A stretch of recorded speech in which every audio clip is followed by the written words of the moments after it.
Hi there. To follow up on the announcement just made, my book's only been written in Dutch, so you can't read it. But to cut to the chase, your ego is not always right. On the contrary, it's almost always wrong. So that's what we're going to talk about today. And the title of my presentation is The Totalitarian Ego, which means that our ego works almost like a totalitarian system. Like Russia and Putin, we've seen a lot of that in the news in the past year. And the totalitarian system means that information is filtered and censored and distorted in such a way that the desired image is created. And basically that's what we do by means of our ego to create a positive self-image. We are usually not aware that that happens because it happens unconsciously. So under the surface, there's a spin doctor inside of us distorting information to create the desired image, at least for people with high self-esteem, a positive view of themselves, which we call psychologically healthy. So most of you probably have that. You have to realize that a lot of things we do happen unconsciously. So to get to know others, you have to realize not everyone is like you, but to get to know yourself, you have to realize that you are basically just like everyone else. Because many people, when we talk about egos, many people say, oh, I know a lot about the egos of my colleagues and my friends and my chef, my leader. But we never see our own ego because it works unconsciously. But you have to accept that, if we look at how we are physically, like how our kidneys work, we accept that even though we can't see that it works just the same as everyone else's kidneys. Now, the same happens with our psychological makeup, and I will tell you a little about that during this lecture. So the adaptive unconscious, that's how psychologists term it, because unconsciously we do a lot of things that have an adaptive function. They're functional, and we don't realize that we're doing that. And some examples are, it's usually compared with an iceberg. So a large part of what we do is hidden underneath the water. We can't see it. For instance, a lot of our perception happens unconsciously. We record lots of things without being aware of it.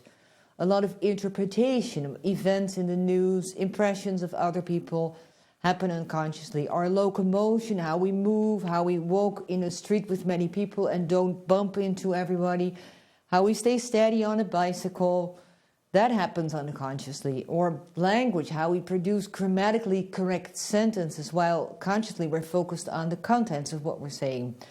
Or how we get ideas or the solution to a problem we're thinking about, or our preferences in terms of food or the kind of books you like to read, or the kind of movies, or which people you like or don't like. A lot of that is governed by unconscious processes, and we usually become aware of the result. So we realize that we like this person and we don't like that person, or we have a certain impression of someone. So we are aware of the result, but we are not aware of the process that led up to that result. That most of that is done unconsciously, because unconsciously we have a very large information processing capacity. So it's good that our unconscious takes over a lot of that work. Now that means that if you look at yourself, the beliefs you have about yourself, and why you do the things you do, why you like the things you like, a lot of that we don't know. We think that we have unique access to ourselves by means of introspection, but when you look inward, you only see the results of many cognitive and emotional processes, and you don't see the process themselves. So, for instance, you usually don't see your own ego at work, this totalitarian system behind the scenes. You don't usually see that, whereas you can often see that in other people. So this means that if you want to get to know yourself, it can be very helpful to get feedback from other people. Now, I will present you with a multiple choice question here. If you could select feedback and you can choose between 4 different persons, my question to you is from which person would you like to have the feedback? And there will be a poll presented to you after I've discussed the 4 options. The first person, imagine, is someone who knows everything about you there is to know, and who will tell you the honest truth. Whether you like it or not, everything there is to know about you, this person will tell you. The second one is a positive person. So this person will tell you things that are good, likable, and competent about you. The third one will give you information that's congruent with how you look at yourself. So it will fit with your self-image. If you have a positive self-image, this could overlap with the second one. But of course, you are also aware of your weaknesses. So the third person will give you also information on everything that fits with your beliefs about yourself. And the fourth one will give you information that will help you learn and improve yourself. So this can overlap with the person who tells you the truth, but this fourth person will give you only information that you can do something with, that you can actually work on improvements. So there's a poll now, I think, and I'm interested. You may think, well, I would like to have a little of all of that, because these are 4 motives that are important to everyone. But if you have to choose, I would like to know which one you would select. And I'm going to look at the results now. And it's going up.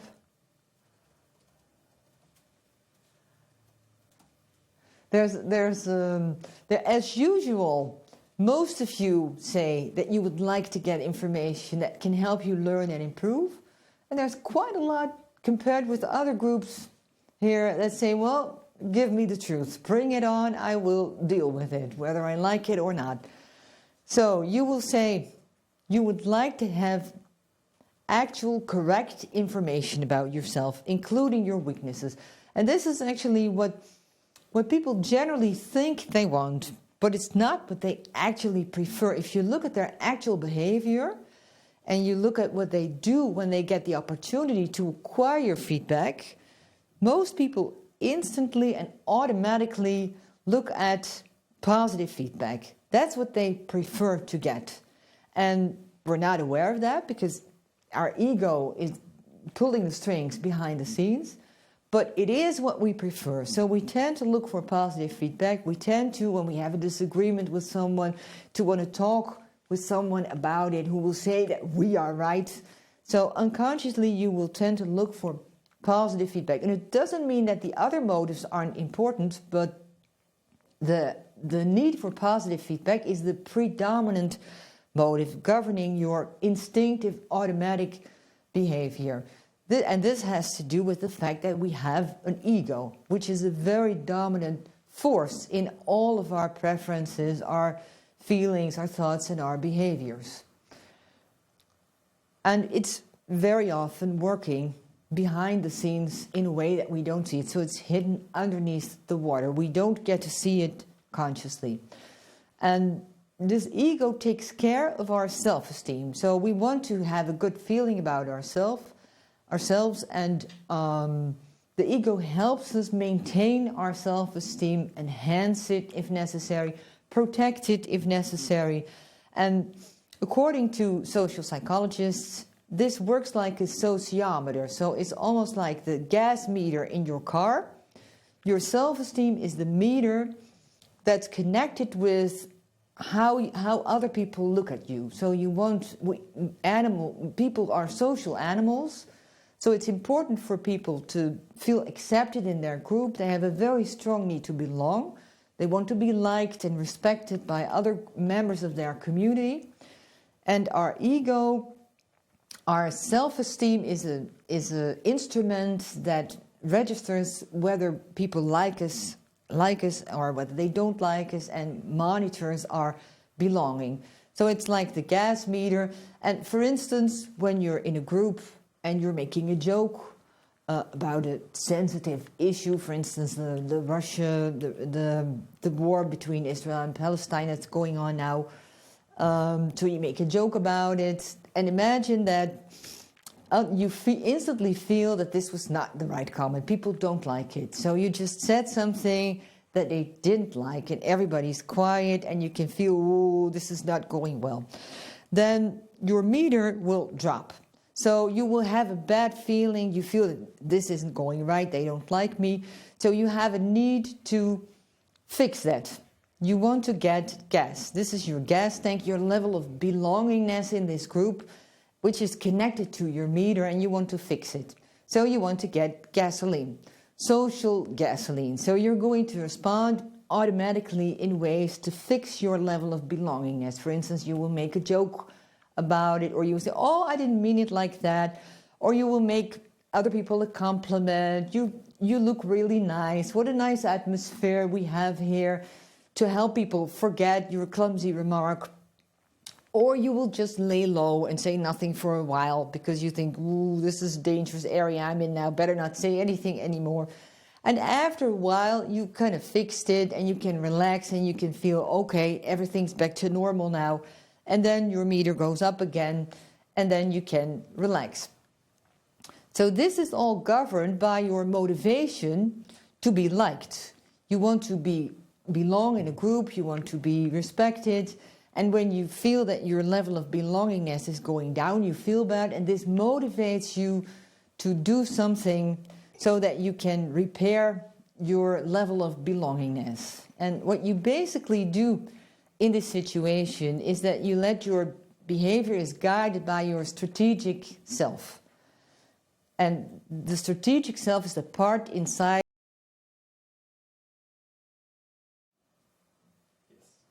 Okay, it appears that we lost you. This was not an intervention from a totalitarian regime, but it was an internet problem. I'm not sure exactly where I lost you, but I'm going to pick it up here when I talked about the strategic self. So the strategic self is the part in us that wants to make sure that other people like us. This is very important to us, to our self-esteem. We want to be accepted, we want to feel we belong, and especially in situations when we feel insecure, when we get feedback from others that we may have done something that they don't like, that's when our strategic self pops up to help us govern our interactions and restore our acceptability and our belongingness. So, for instance, you feel insecure about something, that will create a need for you for approval and confirmation for others. So when you feel insecure, you would like others to say positive things about you so that you can feel good again. And this means that your antenna will be directed outward toward others. What are the desires? What are the needs of others? So that you can adapt to that, accommodate to what they want, and feel liked and appreciated by others. But the result of that is that your antenna is not directed inward to your own needs, your values, to what you want. And this is not good for your self-confidence and your self-esteem, because you're not in contact with your inner self. So inside, there's no connection. So you will feel insecure, and this will again reinforce your need for approval and acceptance from others. So this is not a desired effect of our strategic self. The strategic self can help you in some circumstances manage your interactions when you've done something bad. But when it becomes a pattern, then you will lose contact with yourself. There's another variant to this. It also starts with the strategic self and with feeling insecure. But some people deal with that by kind of overshouting their insecurity, overcompensating it. So they tend to act like, oh, I'm very important, I can do this, I can do that, do a lot of bragging about how good they are, and they're out voicing their insecurity, maybe sometimes not even aware of it themselves. And in their interactions with others, this means that they always want to be better than others. They are not open towards others. They always want to show, I'm better than you. They're competitive. They're not open to criticism from others. And they don't feel connected with others. There's no connection. And this connection, in turn, is also bad for our self-esteem. It also makes us deep down insecure, because feeling connected with other people is very important for a species like Homo sapiens, which is a social animal. So we want to feel connected and embedded in a community. And if you're, always trying to be better, you miss that connection. So in both situations, you're governed by self-image goals, both when you're insecure and feel the need for acceptance, or when you're out voicing it by showing how good you are and how much you're better than others.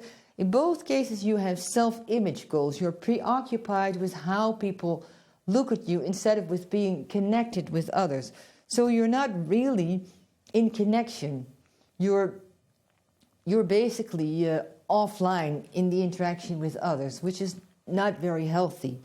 So we want to look at ways to overcome that, to manage our self-esteem without such systematic patterns of strategic self. And another thing we need to overcome is that the graph I showed you with the sociometer, which we tend to fix by means of strategic behavior. So recapitulating, I'm not sure exactly where I lost you just now. So we tend to, when we feel our level of belongingness drops, we tend to repair it by means of strategic behavior, by being extra nice to others, for instance. But we can also fix it by means of what I call a quick fix, is that we temper with the meter. Oh, I'm sorry, I wanted to go back.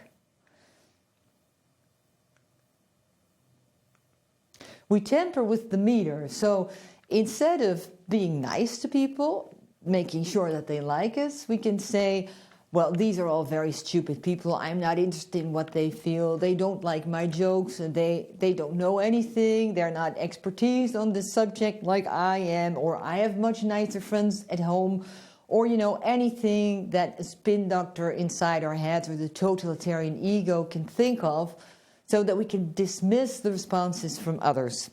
So this is another strategy that we use, which of course also doesn't help us feeling connected with others. And there are many, many examples of that in my field, social psychology. There's a whole array of strategies that we use to fix and repair any kind of negative feedback that we get from others. For instance, in case of failure, people very often say, it's not my mistake. So it was because of the circumstances, it was because of someone else. When they succeed, they tend to say, that's because I'm so good. And when they fail, they look for external causes for it. In case of negative feedback, people very often say that the feedback is unreliable. So a person who criticizes you don't know what they're talking about, or a test at which you fail, people will say this is not a reliable test. People tend to take credit on the future. So if they don't perform very well, they tend to say, well, but later I will manifest my potential and then I will show how good I really am, but I haven't realized all of my potential yet. Another example is what we call moral amnesia, is that people tend to actually forget their moral transgressions. And you may think, well, I remember my moral transgressions all too well and all my social blunders. But of course you don't know all the transgressions and mistakes that your spin doctor has effectively erased from your brain. You don't remember that. So it could be much worse than you think. And another thing is, in case of criticism, people tend to become defensive and hostile towards the person who criticizes them. And very often, in case of criticism, you get to see another side of people who are in everyday life very easy to go along with. People with high self-esteem tend to be easy to go along with. But in case of failure, when their ego is threatened, they tend to suddenly show another side. So these are only a few examples of the many strategies that our spin doctor has to fix our ego whenever it is threatened. And it means that our image of ourselves is distorted. So we tend to have a flattered image of ourselves. At least most people who we call psychologically healthy have that. And essentially it also means that the downside is that whether your ego is small or whether it's big, whether you're insecure or tend to overcompensate, we tend to be limited in our self-knowledge, in our authenticity, whether we show ourselves to others as we truly are and connect with others on this true deep basis, whether we can get to self-development and growth, because when you deny that you made a mistake and blame others, of course, then you can't learn anything from it. We are limited in our contact, in our connectedness with other people, because we're preoccupied with self-image goals rather than compassionate and concerned goals being related to others. And we're also limited in our freedom of choice, because behind the scenes our ego is pulling the strings, and it works like an instinct. It dictates your behavior, and it means that you don't realize that there are other possibilities. So we would like, of course, for this gate to disappear, and so that we can realize all of these things, and without getting into a depression, because I have to say, there are people with a more realistic image of themselves, but they are usually depressed. And of course, we don't want to go there either. Now, my idea is that you could resolve it by transcending yourself. So you can't really get rid of your ego. It's a very basic part of our instincts. But you can rise above that and get a better picture of that ego when you're more aware of it, when you realize you're just like everyone else, and lots of things happen unconsciously, including the ego and spin doctor and all that. Once you realize that, you can look at yourself more critically and get a better view of it. And one of the things that really helps, in my view, is that you think of your ideal self as kind of a signpost. So you will not actually become your ideal self. So the ideal is always, you are not there yet, but that's fine. You can look at it as something that you are going towards. So in difficult situations, when your self is threatened, or when you made a joke and other people don't like it, or when you get criticized, you can instantly respond from the needs of your ego, but you can also think of, how would I like to respond ideally? If I am my ideal self, how would I respond then? For instance, in case of criticism, I might say, well, this makes me feel bad now, but give me some time to reflect on it, and then I will get back to you about this. Because when you get criticism, it hurts. So you have to acknowledge that anything that you say straight away will be affected by your need to repair the damage. So give yourself some time and respond to it later. Then the hurt will be worn away a little, and then you can give a more effective response. Another thing you need is self-compassion, because you need to accept that you have shortcomings just like everyone else, shortcomings and weaknesses, and you don't need to be perfect. So you need to feel compassion with yourself, because only then you can see your shortcomings and your weaknesses and realize that they are there and that it's not the end of the world. And you want to be oriented toward movement and growth. So you're never, at any point in time in your life, you're never fixed. You're never at a stage where you can say, well, this is me and now I'm done, I'm finished. This is who I am.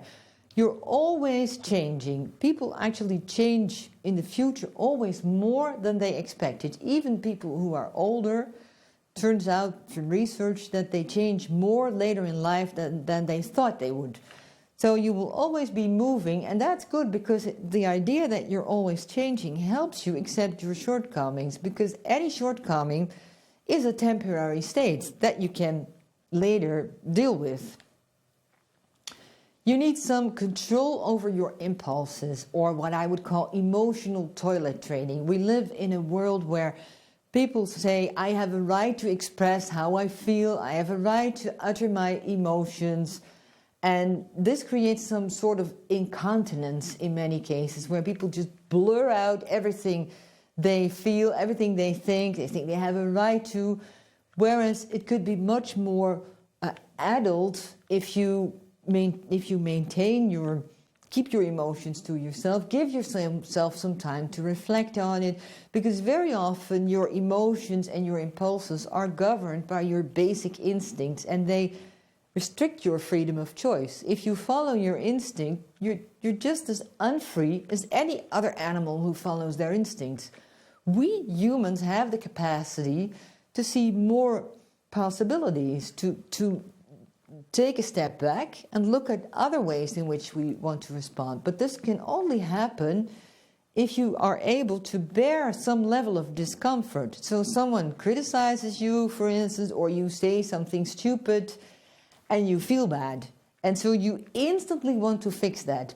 But if you accept that it feels bad, give yourself some time to feel how that feels and to reflect on it, then later you can give a much better response to the situation. And this also means all of these things are interconnected, so it's not just, you know, do this, do that, they're all interconnected. It means that you zoom out, that you look at the bigger picture. What kind of a person do I want to be?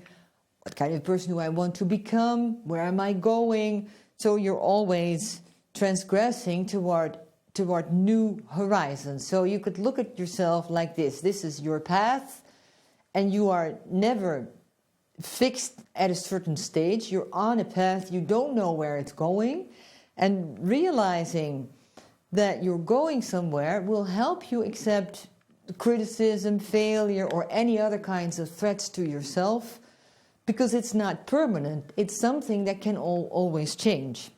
So if you look at it this way, it can help you turn the knobs of the panel of these 4 different motives that I showed you. So I showed you the motives of wanting to know the truth about yourself, wanting to know positive things, getting congruent information, information from which you can learn.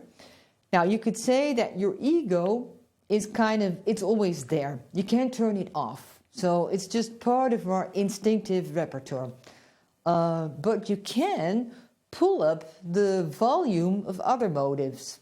So if you look at yourself as on a path, and if you're focused on your ideal self as a signpost, well, this is about the direction where I want to go, then that could turn up the level of your motive to learn and improve. And then that could become louder than the motive to get only positive feedback and compliment and approval from everyone. So this is one way to look at it. And I think this would be a good moment to pause and see if you have any questions. And I have some other slides that I can show you if we have time. But for now, I'm interested in hearing your questions and also hearing if you missed anything during the interruption.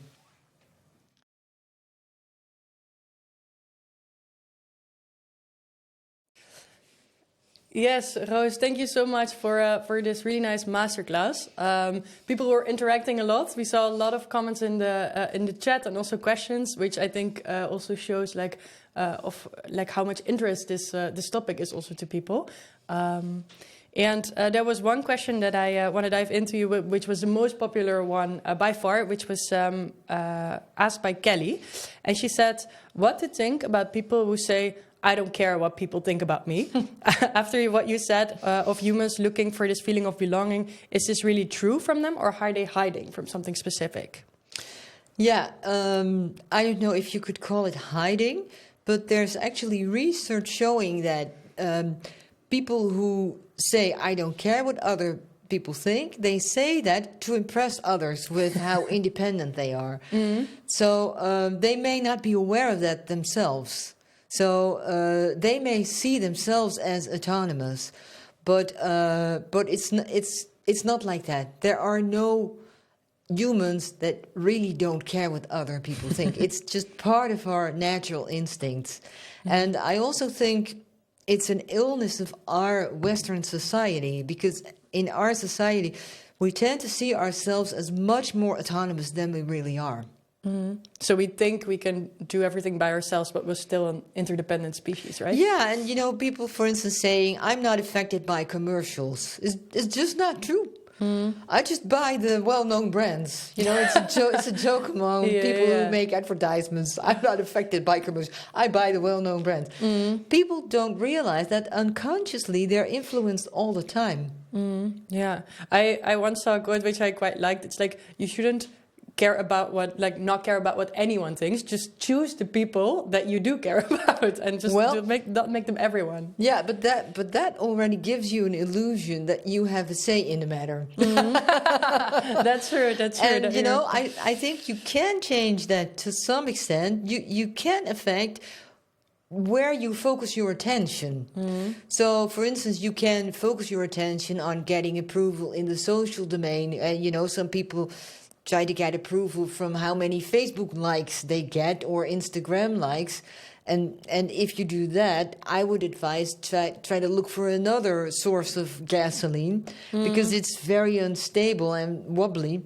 And you can choose to focus your attention on your work, how well you do in your work, or you can focus your attention on your own ethical standards or your family, which are much more reliable sources of approval. So you can shift your attention, but you can't really choose. If someone's important for you, you can't really change that. Yeah. Yeah, so what you're saying is like the goal shouldn't be to not care about what anyone thinks or not ever need approval, because we're really not built like that. But it's just to try to be more aware of it, or what your sources of getting approval. Yeah, be aware are. of it and be in touch with it, and especially on the moments when it hurts, because we tend to panic when we don't get the approval that we need, and then we tend to do stupid things.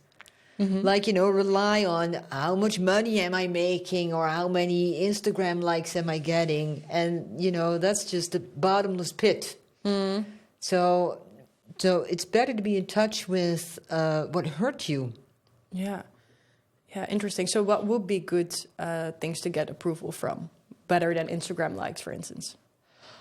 Well, generally, people with more stable self-esteem tend to derive their positive feedback from their work, their achievements, because it's something that you have more control over. So if you're not good at something, you could just try something else. And their achievements at work or in sports, and also from their family is a stable source of approval. For most people, of course, not always. Something that's harder to reach is your intrinsic sources of self-esteem. So am I true to my own values? Am I engaging in self-development? Am I trying to discover new sides of myself?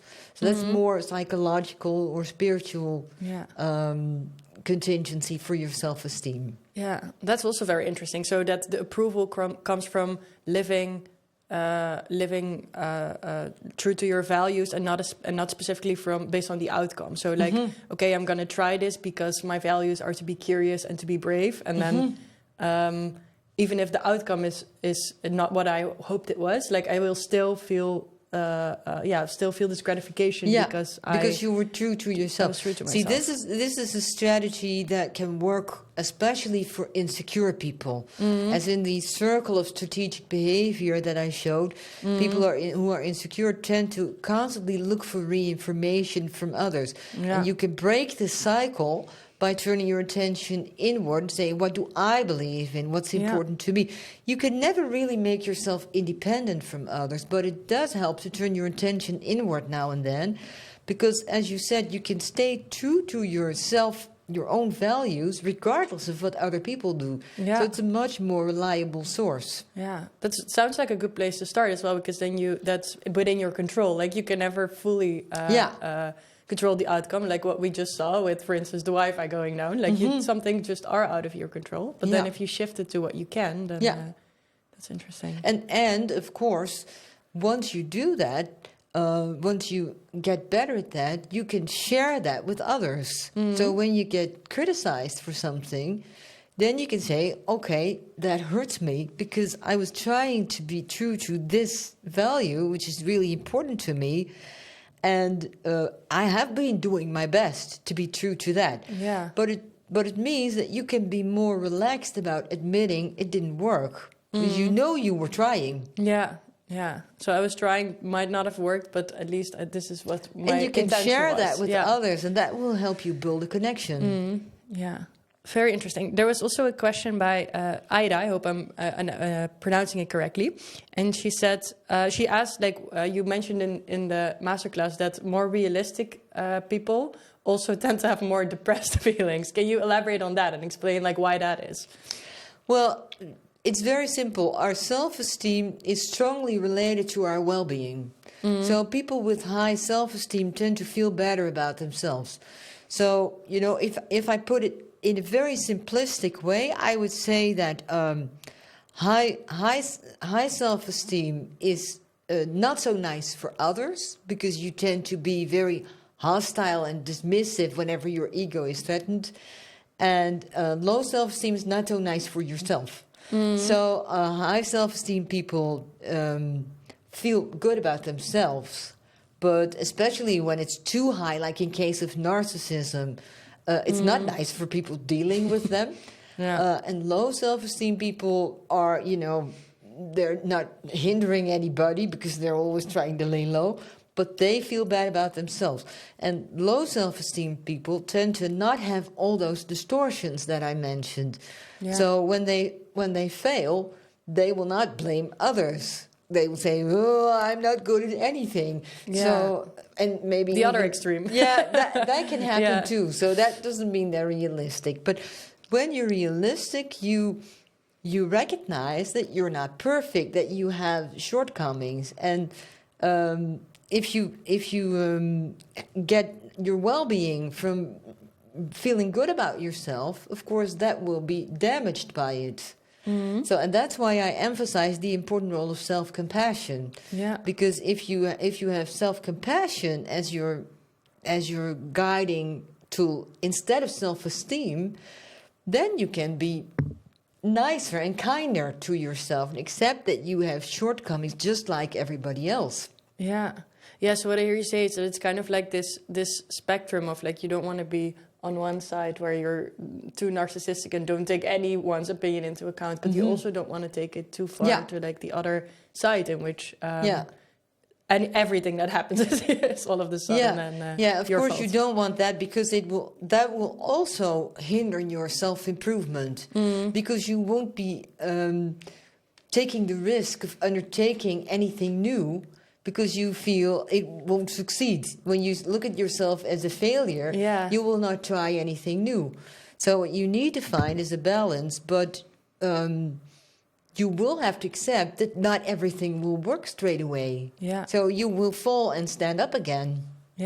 This makes me think of also a quote by Esther Perel, like a psychotherapist, and she says she calls it the ability to see yourself as flawed, but still hold yourself in high regard. So to like see that you're not perfect, but also if you get feedback on improvement, to still see yourself in high regard and not take it so to another extreme. And to, that's a good description. And in case of self-compassion, you say, I'm a worthy person simply because I'm there. So self-compassion is based on Buddhism, which says anything that is there deserves to be there, is meaningful. Well, I'm here, so that's why I'm meaningful. So therefore I matter. So, that's a really beautiful way to look at it as well. Then there's a question by Harry Voda, and he was talking about people who always want to be the center of attention, so people who take up a lot of space in a room. Is that also connected to the ego? I would say that is connected to the narcissistic side. So, and you know, I actually think, we always tend to call everybody that we don't like narcissistic. I think we all have a narcissistic side in us. So, and I also think it's useful to try to discover your narcissistic side. So I think if you're really honest, when you think about, imagine everyone thinks you're very special, everyone admires you. Whenever you speak up, everybody's quiet because they all want to hear your thoughts. Wouldn't it be wonderful? And I think even insecure people might say, oh no, I don't want that because everybody's going to pay attention. But you have to remember, in this narcissistic fantasy, they all love you already. It can't go wrong. They will think anything you say is wonderful. So if you engage in that fantasy for a while, you get to meet your narcissistic side. Yeah. And that's good. And so I think people who are always trying to be the center of attention have given into that narcissistic side. You know, we would all love that, but most of us have, you know, some decency to allow room for others. So we kind of inhibit that tendency. But we would all love it. But yet at the same time, when you realize how wonderful it would be if you could give into it, you also realize that it would not help you feel connected with others, because you would be so special and you would be on a pedestal and everybody would admire you, and you would not connect with others on an egalitarian basis, which is really what makes people most happy, more happy than anything, is feeling connected with others. Yeah, it's lonely at the top is what they always say, right? Yeah. And sometimes I also feel like it's when people do that, it's also because they're insecure, because they feel like sometimes you need to overscream something. And I'm like, I think you're very insecure, but you're trying to cover that by protecting yourself by being so loud. Or by, that happens too. That's the other cycle that I do, is when you're out voicing your insecurity. Yeah. But you have to realize we all have this narcissistic side, and we also all have this insecure side. Yeah. So we all have some insecure person inside and that's really the basis of our ego. It's a little voice that says, I want to matter, I want to be special, I want to have a meaning in the world, and I'm never entirely sure if I have that. That's the insecure side. But I really like also what you're saying, then also to then diving into these extremes with yourself. So really going into that narcissistic side and then seeing, okay, what is there? Because it can probably tell you a lot about yourself, or like your deepest desires of what you want to be recognized for. And true. the same with the other side. And it's nice as a thought exercise to explore that and allow yourself fully to go with the narcissistic side, or allow yourself fully to go with the uncertain side, because that will show you where your sensitivities lie, where it could hurt. Yeah, that's what you mentioned before, with like really feeling the hurt and like, oh, but what is it really about me that is hurting when you give me this feedback? Or, really interesting. I think a very good thought exercise for everyone. Also, very simple way to start, and also safe with yourself, to just try that in your room and see where it takes you. Yeah, because you can't hurt anybody there. That's also a good goal, of course, when you try these kind of things.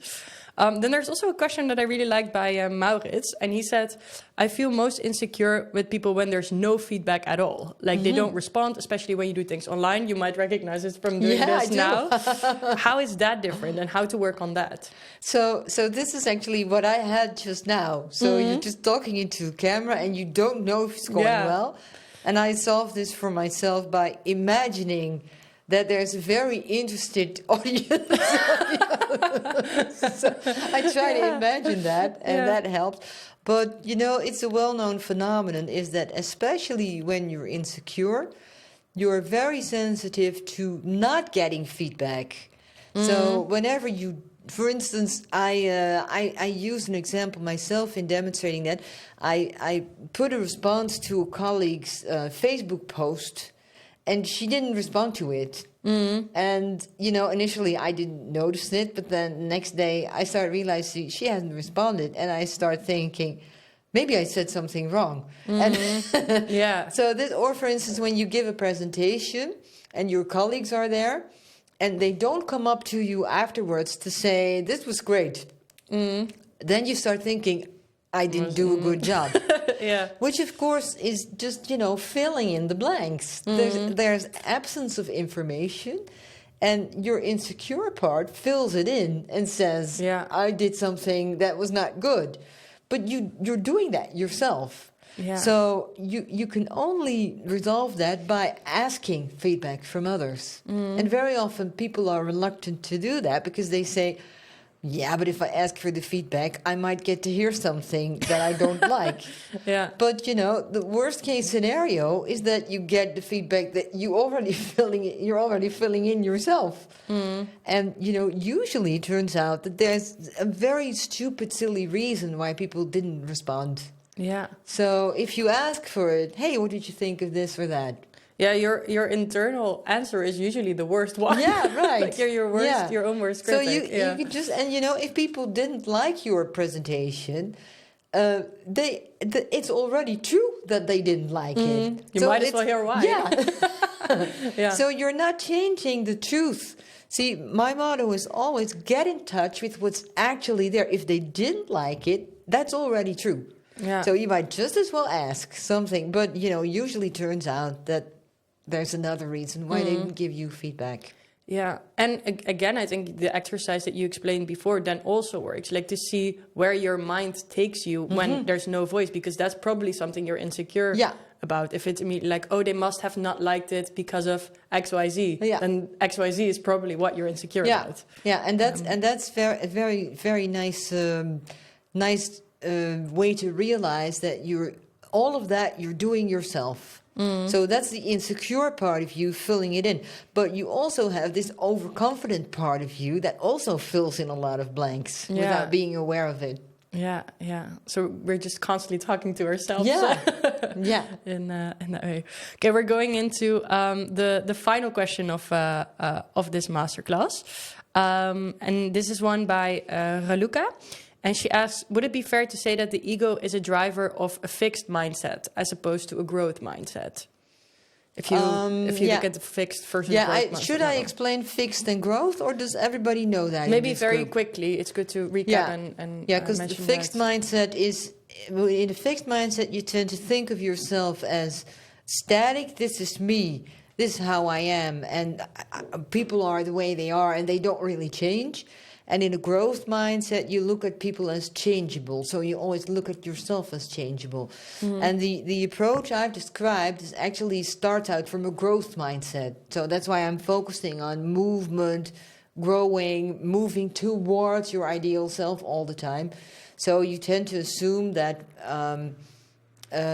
you can always change things. And that makes it easier to accept your flaws because they are not fixed forever. Yeah. So a growth mindset has many advantages, and this is one of them. I think the ego is. You have to realize the ego is an unconscious system, so it works in a very primitive way, and I would imagine that it doesn't really care about fixed or growth. It, like all our other instincts, it only cares about the here and now. So if you look at other instincts, the need for food, like when you're hungry, you want food now. You don't start thinking, I may not be hungry later. That's not how instincts work. They have to give you an immediate response to the situation at hand. That's the function of our instincts. So the ego, similarly, when you're doing something that other people in your environment don't like, you have to respond here and now. And so, for instance, you made this stupid remark and you have to say something to correct it or show others that you mean no harm. Yeah. It's very functional. So I would say the ego is fixed in the sense of it only cares about here and now. It doesn't matter to the ego that things may be different later. Yeah. So then it's probably more about the conscious part and what you do with it afterwards, because then you can reflect and be like, okay, that was my ego responding. Why is it responding like this? What hurt did it trigger? Why and then you can create a growth mindset, right, where you do improve it and right. So if you can manage to overrule your ego by bearing the discomfort of not giving into it, then you get control over your instincts. Yeah. Then you can say, okay, I feel bad now, but I will bear it, and then later I will have a wiser view on it. Yeah. So I'm just going to park my ego somewhere, and if I need it later, it's very welcome to fix things for me. Yeah. Yeah. So parking it is a good. Parking it and bearing the discomfort, because bearing discomfort doesn't kill you. And anything that doesn't kill you makes you stronger. Well, I really like that as a final note. So, Roos, I really, really want to thank you for this great masterclass, and I want to thank everyone at home for watching. I wish you a very, very happy afternoon and evening, and I will see you in the next one. Bye bye.